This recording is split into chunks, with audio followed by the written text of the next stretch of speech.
ऐसे ही अपने घर में एक बहुत अच्छी दवा है धनिया। धनिया सूखा वाला और ताजा दोनों काम है। अगर आपको एनीमिया है, माने खून की कमी है, तो हरा धनिया पीस पीस के चटनी बना बना के खूब खाओ, उसका रस पियो। और सूखा धनिया सबसे अच्छा काम आता है थायराइडिज्म। अगर हाइपर थायराइडिज्म है, थायराइड बढ़ा हुआ है, या हाइपोथायराइडिज्म है, घटा हुआ है, दोनों ही स्थिति में सूखे धनिये को पानी में डालो, पानी को उबालो और सवेरे सवेरे घूट घूट पियो, तो लगभग 20-25 दिन में सब तरह का थायराइड खत्म कर देता है सूखा धनिया। ऐसे ही आपके घर में एक बहुत अच्छी दवा है काला नमक और सेंधा नमक। आपको तो मेरी विनती है कि आप घर का नमक बदल दो अपना। पहले तो ये पिसा हुआ तो लाना बंद कर दो, आप या तो सेंधा नमक लाओ, नहीं तो काला, और वो डेले वाला लाओ।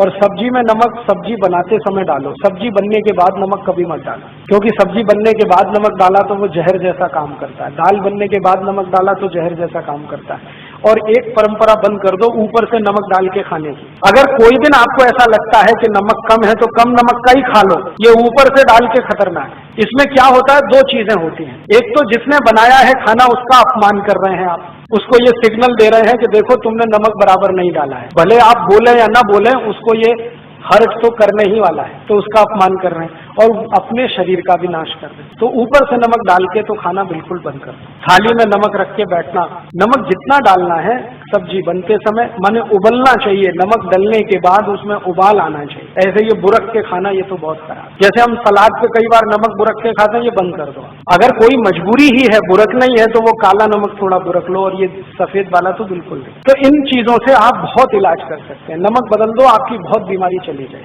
और एक दो छोटी बातें बताता हूँ कि आपके घर में कुछ ऐसी औषधियां हैं जिनको दुनिया भर के लोगों ने आज मान्यता दे दी है। वो उसमें से एक है तुलसी। अगर तुलसी आपके घर में है, श्याम तुलसी घर में है जिसके पत्ते गहरे हरे होते हैं, तो आपके घर में सब बीमारियों का इलाज है। इस तुलसी के पत्ते का काढ़ा बना के जो भी पी लेगा उसको कभी चिकनगुनिया हो नहीं सकता, ये गारंटी मैं देता हूँ। और चिकनगुनिया ठीक होने के बाद जो सब शिकायतें हो रही है ना, अभी दर्द नहीं जा रहा है, कमजोरी नहीं जा रही है, एक ही दिन तुलसी का काढ़ा पी लो तो सब चला जाए। तुलसी जो है ना एंटीपायरेटिक है, माने बुखार से होने वाली तकलीफों की सबसे अच्छी दवा है तुलसी। कभी भी बुखार आ जाए, तुलसी का काढ़ा कभी भी दो, भूलो ही मत। ज्यादा तेज बुखार हो तो तुलसी के काढ़े में अदरक का रस मिलाओ, नहीं तो सौंठ का पाउडर मिलाओ।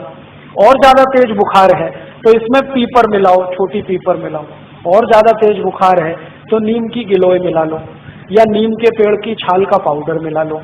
कितना भी तेज बुखार खत्म होता है। लेकिन मेन है इसका तुलसी, बेस है तुलसी। होम्योपैथी में दवाएं तुलसी से बहुत हैं, आयुर्वेद में तो अद्भुत दवाएं हैं। इसका भरपूर इस्तेमाल आप अपने घर में करिए, जैसे जैसे कर सकते हैं। आप में से कई लोग आश्चर्य करेंगे, मैंने स्किन डिसीज तुलसी से ठीक किए। त्वचा के रोग, सोराइसिस, इचियोसिस, एक्जिमा, 20-20 साल पुरानी बीमारियां त्वचा की तुलसी के रस से ठीक होती है। अद्भुत है तुलसी, आप रखो इसको घर में बना। और ऐसी तुलसी के जैसी ही एक बहुत अच्छी चीज है पुदीना, वो भी बने तो गमले में कर लो घर में। और इन दोनों से बराबर ही अच्छी एक चीज है एलोवेरा, ग्वारपाठा, जरूर रखो अपने घर। ग्वारपाठे का रस अद्भुत काम करता है, त्वचा की बीमारियों में काम करता है, पेट साफ करने में काम आता है। कान में कितना भयंकर दर्द हो, ग्वारपाठे का रस थोड़ा गर्म करके एक ही बूंद टपकाओ, 3 सेकंड में दर्द खत्म कर दे, विदिन 3 सेकंड। इंजेक्शन से भी तेज गति से काम कर। किसी स्त्री और पुरुष को नपुंसकता की शिकायत हो, ग्वारपाठा बिल्कुल ठीक कर देता, कंप्लीट क्योर कर। शरीर को ताकत बढ़ानी हो, बहुत कमजोरी लग रही हो, तो ग्वारपाठा अद्भुत काम करता है। बाल बहुत झड़ते हो, गुच्छे के गुच्छे निकलते हो,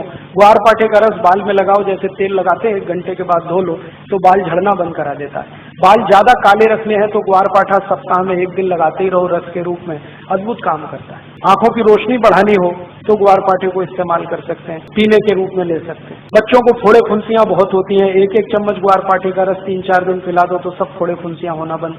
गर्मियों में घमौरियां बहुत हो जाती हैं तो ग्वारपाठे का इस्तेमाल कर सकते हैं। मनुष्यों में, पुरुषों को एक बहुत खराब बीमारी होती है, उसको बार्बर इचिंग कहते हैं। दाढ़ी बनाओ ना, उसके बाद लाल लाल फुंसियां हो जाती हैं, उनको बोलो कि ग्वारपाठे का रस लगा के फिर शेविंग करें तो कभी ये तकलीफ नहीं आती। एक दिन मैंने ये सब गिना तो 108 दवाएं हमारे रसोई में हैं, 108, और इनसे हर बीमारी ठीक हो सकती है। कहीं घर के बाहर जाने की जरूरत ही नहीं है। और मैं तो सबको चिल्ला चिल्ला के कहता हूं कि आप बीमारी से नहीं, डॉक्टर से बचो। बीमारी खतरनाक नहीं है, डॉक्टर खतरनाक। एक बीमारी से दूसरे में फंसाएंगे, दूसरे से आपको तीसरे में ले जाएंगे, ठीक ही नहीं होने देंगे। और आजकल डॉक्टर जो दवाएं आपको खिलाते हैं ना, वो दवा अपनी माँ बहन को कभी नहीं खिला सकते, ऐसी दवाएं आपको खिला देते। जिन दवाओं पर कोई क्लिनिकल ट्रायल्स नहीं हुए हैं, जिन दवाओं को किसी ने अप्रूव भी नहीं किया है, उनको धड़ल्ले से प्रिस्क्राइब करते हैं क्योंकि कमीशन मिलता है। और ये कमीशन खोरी इतना बढ़ गया है कि अब अच्छा डॉक्टर चिराग लेके ढूंढने निकलो तो कोई एक मिले, मुश्किल से एक मिले। इसलिए आप इनसे अगर बचे रहें तो आपकी जिंदगी बहुत सुरक्षित रहने वाली है।